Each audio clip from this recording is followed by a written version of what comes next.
You're welcome to the Economy and Politics Show, where we discuss social, political, and economic activities and events in Nigeria. I am Otuabasi Abasekon. The month of July was very eventful in the social, political, and economic space in Nigeria. And in this review, we will be looking at the 10 top stories that shaped the events in the country. For number 10, the Bring Back Our Girls campaign for the over 200 adopted schoolgirls in Chibok, Borno State, led rallies across the globe on July 23rd to mark 100 days of the abduction of these girls.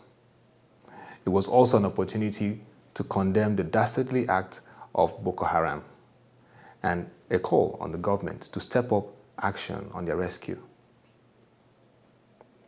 For number 9, Pakistani teenager activist Malala Yousafzai visited Nigeria in the month of July. As part of her visit, she met with President Goodluck Jonathan, and one of the issues on the agenda was the abducted schoolgirls in Chibok. At the end of that meeting, she shared and said President Jonathan had assured her that government would do everything to rescue the abducted girls and would also meet with the parents and relatives of the girls. And true to the word, the president met with the parents and relatives of the schoolgirls abducted in Chibok. For number 8, the Monetary Policy Committee of the Central Bank of Nigeria, at the end of its meeting on July 21st to 22nd, retained the monetary policy rate MPR at 12%. CRR for public sector was retained at 75% and private 15%. This meant a tight monetary policy sustained even as the foreign reserve rose by $1.4 billion and inflation has been pegged at 8.2%. It was the first for the new central bank governor, Mr. Godwin Emefiele. For number 7, Governor Murtala Nyako, the former governor of Adamawa State, emerged the first governor in this dispensation to be impeached by the State House of Assembly. This was following allegations and charges of financial impropriety and embezzlement of public funds.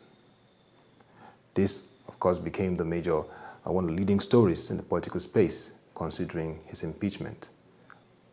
For number 6, Oando PLC, one of Nigeria's leading indigenous exploration and production firms in the oil and gas sector, completed the acquisition of the ConocoPhillips oil and gas business upstream for $1.5 billion. This should be a game changer for the company and also make a statement on indigenous participation in the oil and gas industry in Nigeria. For number 5 story, we're all aware about the Ebola scourge in Africa and how this deadly virus has already claimed over 700 lives, and we've traced about 1,000 cases now across the globe. Liberia and Sierra Leone have been seriously affected, but Nigeria recorded its first case in the month of July when the Liberian, Mr. Sawyer, infected with the virus, died after being detected and also treated at the First Consultants Hospital, Obalende, Lagos. Since then, the Federal Ministry of Health has been swift in action, engaging in public enlightenment and carrying out various preventive measures against an epidemic of the Ebola, as we can see in Liberia and Sierra Leone, where activities have been completely shut down because of this deadly disease. Now on to number 4. Kano State was worst hit last month by several suicide bomb blasts, which pervaded the stories on the media space. The interesting part of this was the use of female suicide bombers. Some of the locations that were targeted and this occurred were the NNPC mega station, a shopping mall, and even a Catholic church, which were all hit by the suicide bomb blast. It claimed over 20 lives, and this has been in many times the worst case scenario of bomb blasts occurring in Kano State since the mayhem of Boko Haram. To number 3, a new Inspector General of Police was appointed in the month of July to take over Mr. M.D. Abubakar. He is Mr. Sulaiman Abba. Until his appointment, he was the Assistant Inspector General for Police for Zone 7, Abuja, and he also hails from Jigawa State. Now to number 2 news that made the month of July. Governor Almakura of Nasarawa State has been on the news over allegations by the House of Assembly of the breach of his constitutional role as the executive governor of the state and also various other offenses for which they have been determined to impeach him. After several consultations, the governor has agreed now to appear before a probe panel.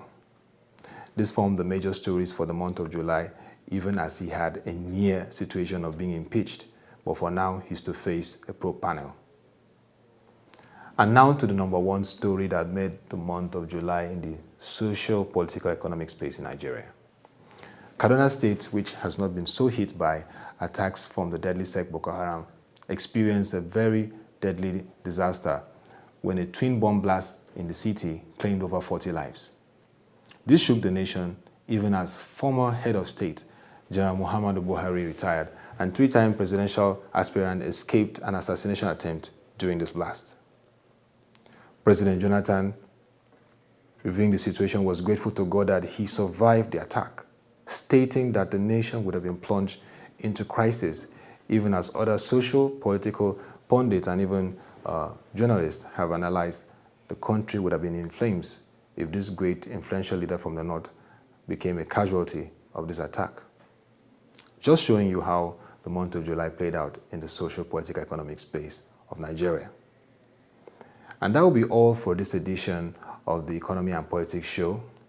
To get further insight on our program and to connect via social media, you can visit our platforms on Facebook and Twitter. Also, our website is www.webtvng.com. To get also this incisive news information we have via ProShare, the Nigeria in 1 minute news. Every morning you could log on to proshareng.com and you get the latest news just at a tip in a few minutes. Thank you for watching and do have a great time and a very interesting month of August.